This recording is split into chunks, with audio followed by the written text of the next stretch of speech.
Here we go, boys. First bass of the day. Should have been our second.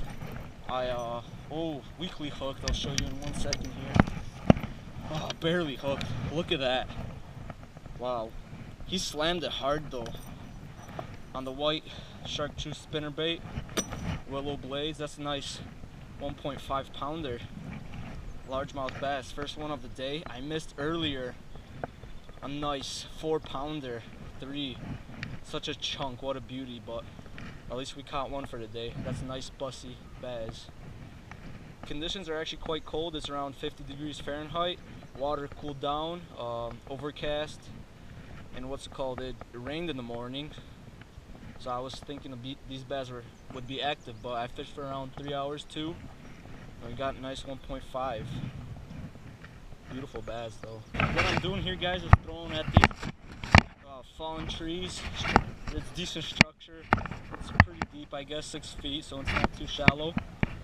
So that's what I've been doing, and I got 2 nice strikes. This one hit it so hard I didn't even know I had a fish on. I had to set the hook super late, as you could have saw. But it's May 13th. You know, these bass are soon getting ready to spawn.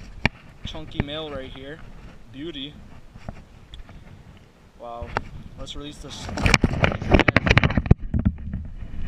at him. There he goes.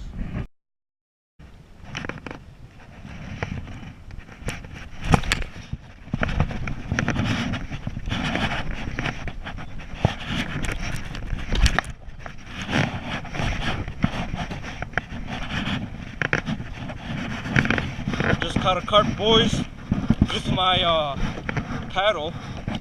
These guys are invasive species, so it is okay to kill them without a rod. You could fish with them with a bow. And I sniped one of these carps. Oh, nice little common. Got him with my paddle, some caveman stuff here. Man, there's just a lot of invasive carp right here I'm seeing everywhere. They're swimming in packs, and I just took a jab at one. Alright, this will be food for someone, or something at least.